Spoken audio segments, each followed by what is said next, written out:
Welcome dear students. I hope अच्छे होंगे सारे। तो मुस्कुराते रहिए, खिलखिलाते रहिए और यूं ही हमारे साथ बने रहिए। तो देखिए, हमने अपना पीछे का चैप्टर कंप्लीट किया है। कहाँ तक? ईस्टर्न हिमालय तक हमने अपना पढ़ लिया है चैप्टर। और बहुत ही आई थिंक इजी वे में हम पढ़ रहे हैं। जल्दी फंडामेंटल वाला भी साथ साथ चलवाएंगे कि भी आपके। देखिए, मैं आपको एक चीज बता देती हूँ, है ना। मैं हर बार मेरे हर स्टूडेंट को बोलती हूँ, जब आप लोग रिटर्न करते हो ना, रिटर्न में आपका कोई पेपर होता है, तो आपको उसके लिए करना चाहिए कि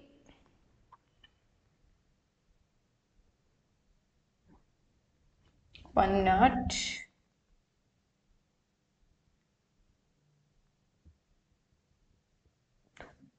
स्प्लिट कर लेते हैं। चलो, बाउंड्री बना के गए नहीं, कोई बात नहीं। तो जो आपका रिटर्न में पेपर होता है ना, सबसे मेन चीज होती है आपकी राइटिंग, है ना। अगर आप लोगों को पढ़ना है, आप खुद नहीं पढ़ पा रहे हो तो एग्जामिनर तो क्या ही करेगा, है ना। भले ही जो आप पढ़ते रहना, बहुत अच्छा लिख के आना, राइटिंग में सुधार नहीं करोगे तो आपको नंबर नहीं मिलेंगे। सेकंड, हम बात करते हैं कि अभी जो आप 11th 12th पढ़ रहे हो ना, ये बेस है आपकी स्टडी का। इसके बाद में डायरेक्ट यूपीएससी के लिए आप लोग जाओगे ना, तो आप लोगों को बहुत इजी लगेगा अगर आप लोगों ने यहाँ पे अपने एक एक कॉन्सेप्ट अच्छे से क्लियर करे हैं। और ज्योग्राफी का तो फंडा ही ऐसा रहता है कि 11th 12th एकदम बेस होता है। कॉलेज में जाओगे ना तो वो भी फिर वही चीजें आएंगी आप लोगों के आगे। तो ध्यान दें, क्योंकि कहते हैं ना, success comes to those who works who works या हु एक्ट्स। सक्सेस हमेशा उन्हीं के पास आती है जो एक्ट करते हैं। तो वर्क अपना करते रहिए कंटिन्यूसली। चलो, इसी के साथ हम आज का लेक्चर शुरू करते हैं। कंपटीशन वाले भी, स्पेशली फर्स्ट ग्रेड और सेकंड ग्रेड भी आने वाला है, तो प्लीज ध्यान दें। एक एक चीज इसके अंदर से आएगी, है ना। और टीचर्स को तो बहुत बेनिफिट होता है इस चीज का। चलिए फिर देखते हैं आगे। आई होप दिख रहा होगा ना क्लियर एकदम से। The northern plains are formed by alluvial deposits. क्यों? क्योंकि यहाँ ये रीजन जो है वो कैसा रीजन है? रिवर बेसिन का रीजन है। रीजन वो रीजन नहीं है ना, ये वाला रीजन है, क्षेत्र, एरिया। तो brought by the reverse the Indus, Ganga and Brahmaputra. और किससे बना है? जो एलुवियल डिपॉजिट्स है ना, वो कौन लेके आता है यहाँ पे? इंडस लेके आती है, गंगा लेके आती है, ब्रह्मपुत्रा लेके आती है, और इनकी ट्रिब्यूटरीज लेके आती है। इनके बारे में एक्सप्लेन हम नेक्स्ट चैप्टर में अपने करने वाले हैं। These plains extend approximately 3200 kilometre. कितना? 3200 किलोमीटर। और कहाँ से? ईस्ट से वेस्ट तक फैला हुआ है। अभी मैं आपको दिखाने वाली हूँ कि कहाँ से कितना फैला हो और कितना 3200 किलोमीटर ये फैला हुआ है।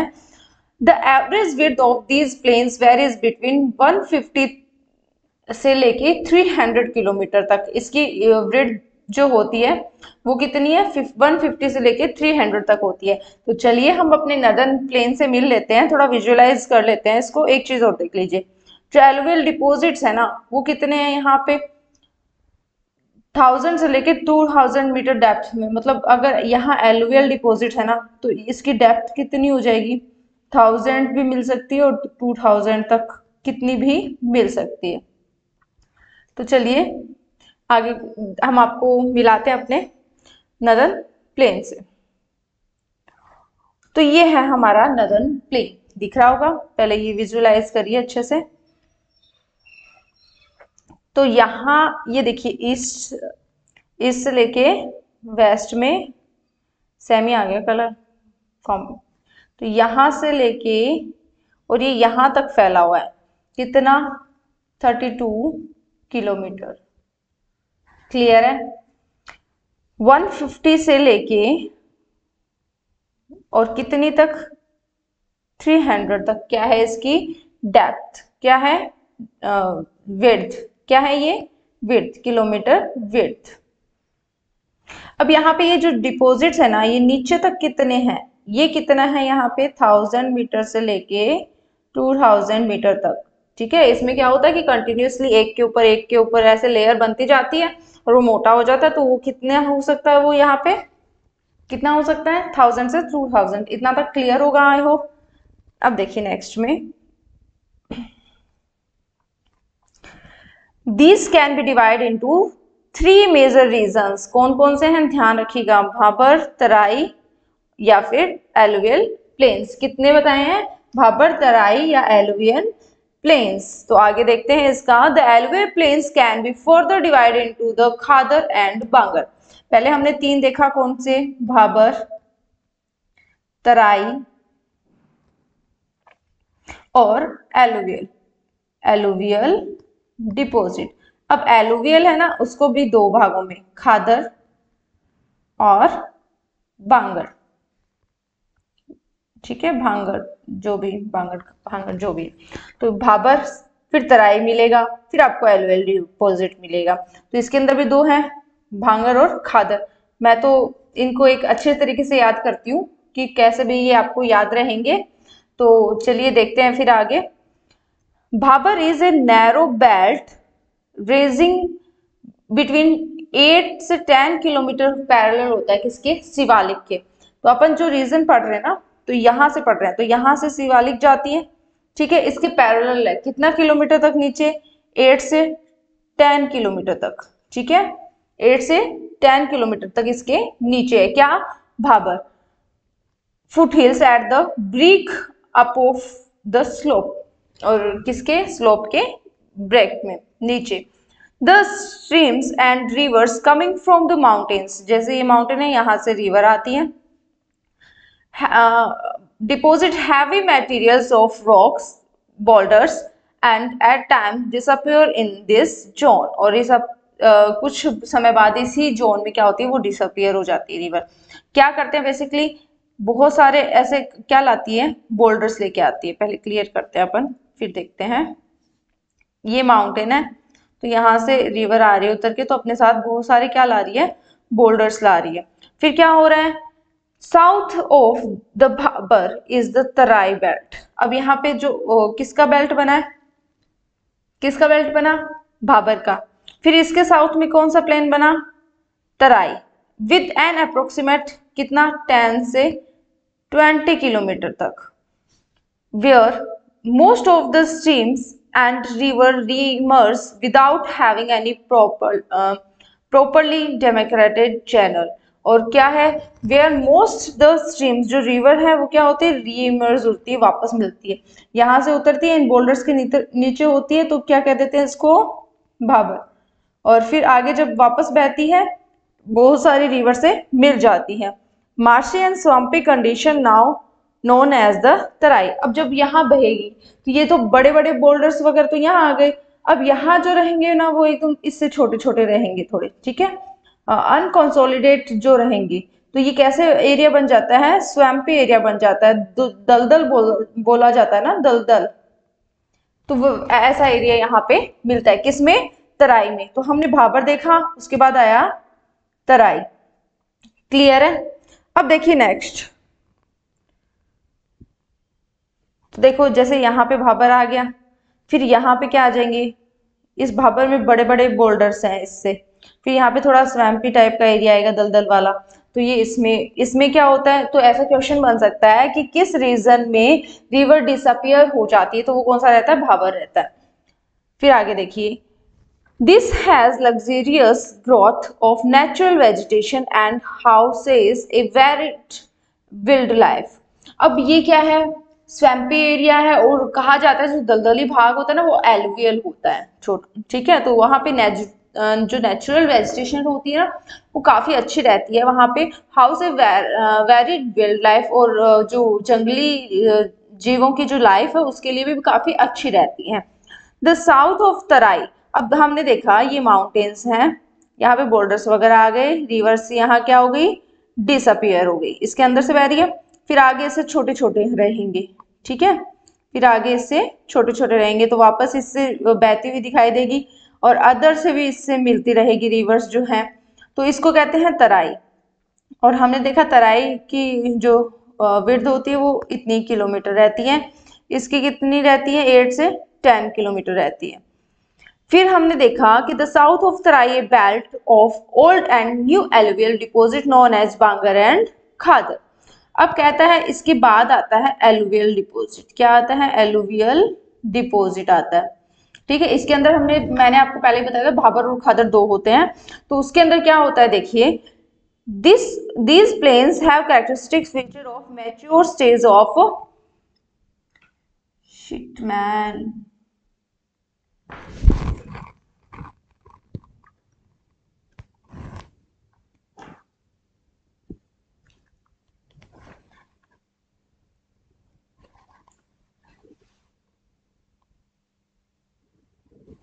देखिए आगे फिर एक मिनट मैं प्लग इन कर लेती हूँ।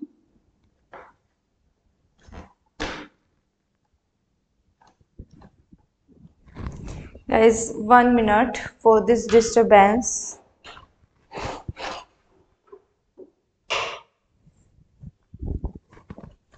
Okay, now let's start. देखिए तो क्या होता है इसके अंदर कि जो एलुवियल डिपॉजिट रहते हैं इसके अंदर बांगर और खादर रहती है। तो मैं इसको कैसे याद कर रही हूँ, जो बांसडी है वो बांगर है और जो नहीं है वो फिर खादर हो गई। ठीक है, तो देखिए बांगर पहले बनेगा या खादर पहले बनेगा? तो देखिए mature stage of fluvial erosional and depositional. देखिए एक तो यहाँ पे लिखा हुआ है मैच्योर स्टेज, ठीक है, ये याद रखिएगा किस मैच्योर स्टेज में ये प्लेन बनते हैं, किस स्टेज में रिवर के किस स्टेज में ये प्लेन बनते हैं। Fluvial erosion and depositional landform such as sandbars, meanders, oxbow lakes and braided channels. और कैसे इनकी डिपोजिशनल से कैसे फीचर बनती है फिर ये फीचर सैंड बार्स बनते हैं, मतलब जो मिट्टी होती है ना उसके अंदर ऐसे ऐसे ऐसे बार्स दिखाई देने लगते हैं। और मिएंडर्स बनते हैं, ऐसे ऐसे रिवर बहती है, फिर ऐसे इसके रिवर के इतना पार्ट छोड़ के फिर यहाँ से बहने से यहाँ पे एक लेक दिखाई देती है, वो क्या होती है? ऑक्सबो लेक होती है। और ब्रेडेड चैनल होते हैं यहाँ पे। The Brahmaputra plains are known for their riverine island and sandbars। अब ध्यान दीजिएगा कि ये बकायदा ये क्वेश्चन पूछा जा सकता है कि जो किसके लिए रिवर राइन और आइलैंड्स के लिए कौन सी रिवर फेमस है। तो याद हो गया होगा शायद, मुझे वापस बताने की जरूरत ना पड़े इसकी, है ना? किसके लिए होता है? रिवर राइन और क्या बोला है मैंने?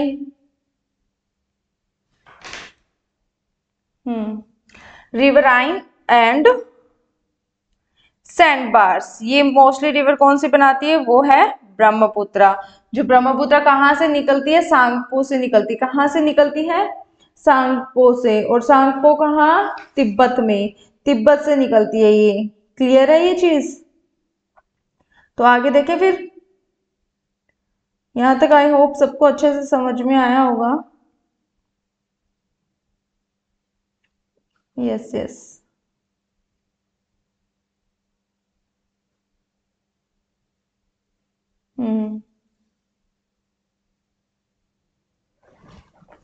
हाँ, और जो रिवराइन है ना, इसका एक एग्जाम्पल पूछा जाए तो माजुली जो द्वीप है ना, आइलैंड जो है वो किससे बना है?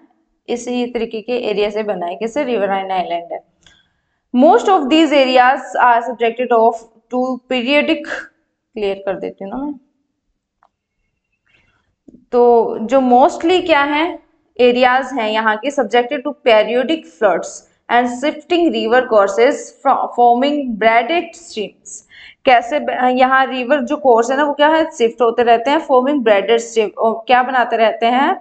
ब्रेडेड स्ट्रीम बनाते रहते हैं। ठीक है, इस तरीके से बहते रहते हैं।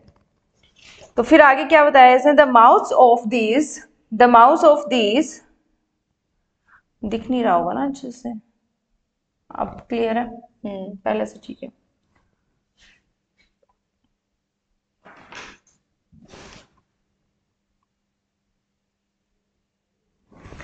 देखिए the mouth of these mighty rivers also form some of the largest deltas. of the world, for example the famous Sundarban deltas. अब देखिए इनमें से कुछ रिवर है जिनके माउथ पे क्या बनता है, डेल्टा बनता है। अब डेल्टा कैसे बनता है उसकी प्रोसेस समझिए ना, बहुत सारे बच्चों को इस चीज में कंफ्यूजन रहता है। जैसे यहाँ क्या है, सी है, क्या है, सी।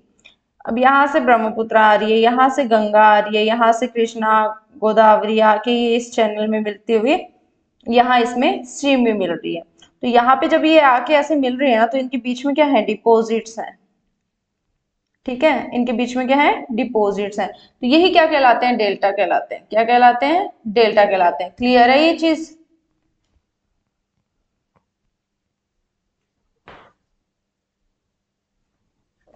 तो यही क्या कहलाते हैं, डेल्टा कहलाते हैं। और एस्चुरीज क्या होती हैं और कितनी रिवर एस्चुरीज बनाती हैं, ये अपने माइंड में रखिएगा। कल मैं नेक्स्ट वीडियो में आपसे पक्का पूछूंगी एस्चुरी क्या होती है। ठीक है, और इंडिया की ओनली 3 रिवर्स एस्चुरी बनाती है, तो ये आप लोग मुझे बताएंगे। अदरवाइज कुछ नहीं करूंगी। और जो एक चीज और, mangrove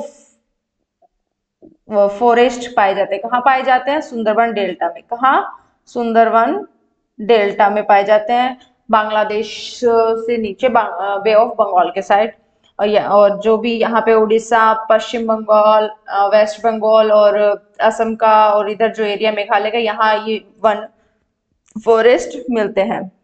Otherwise, this is a featureless plain with a general elevation of 50 to 150 metre above the mean sea level।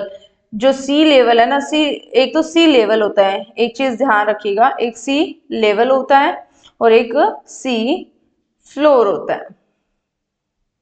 Clear है? तो सी फ्लोर तो ये नीचे वाला हो गया, जो किससे टच होता है, अर्थ सरफेस से टच होता है। और ये किससे टच होता है, ऊपर, अर्थ से, अर्थ के ऊपर सरफेस से टच हो रहा है। ठीक है, और ये नीचे। ठीक है, तो इससे कितना ऊपर तक होता है, 50 से 150 तक। कितना, 50 से 150 तक मीटर होता है। क्या, ये featureless plain. The states of Haryana and Delhi form a water divide between the Indus and Ganga river system. Water divide समझिए। अब यहाँ पे क्या है, कहाँ गया अपना प्लेन, देखिए यहाँ पे क्या है, दिल्ली। ठीक है, और इंडस जो आती ना वो ऐसे आती है, और यहाँ पे गंगेटिक प्लेन है। ठीक है, तो इसने क्या बोला है कि हरियाणा जो है, यहाँ पे हरियाणा और ये दिल्ली, इनके बीच में एक डिवाइड बनाती, क्या बनाती है, एक डिवाइड बनाती है। तो मतलब ये हरियाणा हो गया, ये हरियाणा हो गया, और ये दिल्ली हो गया। ठीक है, तो देखिए इसने क्या कहा है कि ये जो रिवर है वो क्या करती है, यहाँ पे state of Haryana form a water divide. अब यहाँ से ना, मतलब ये जो रीजन बनता है ना, यहाँ पे ऐसे डिवाइड बनता है। ठीक है, तो यहाँ का जो पानी है इंडस का, तो वो इधर जाएगा, और यहाँ का जो पानी है वो इधर आएगा। क्लियर है? तो ये क्या हो गया, वाटर डिवाइड। मतलब एक अपन कह सकते हैं कि माउंटेन की तरह यहाँ पे काम कर रहा है। जैसे यहाँ माउंटेन है ना, तो यहाँ पे अगर कोई रिवर आ रही है, तो वो रिवर आधी इधर जाएगी, आधी इधर जाएगी। तो ये जो पार्ट है ना, एक एज ए वाटर डिवाइड काम करता है थोड़ा। तो ऐसे ही थोड़ा ऐसे उभरा हुआ सब पार्ट है यहाँ पे। क्लियर है ये चीज? As opposed to this, the Brahmaputra river flows from the east northeast। कहाँ से बहती है, नॉर्थ ईस्ट से बहती है ब्रह्मपुत्रा। कहाँ से आती है ये, सांगपो बोलते हैं इसको, तिब्बत में। कहाँ बोलते हैं, तिब्बत में। और आती कहाँ है, अरुणाचल प्रदेश में एंटर करती है, नॉर्थ टू साउथ वेस्ट। और देखो अब यह कहाँ बह रही है, साउथ वेस्ट की तरफ बह रही है, साउथ वेस्ट की तरफ बह रही है। Before it takes an almost 90 degree southward. और देखिए किस, यहां से किस शेप में आएगी फिर ये, 90 डिग्री आएगी। एक बार अब कर देती हूँ, मैं वापस बना दूंगी ताकि अच्छे से समझ में आ सके सारा।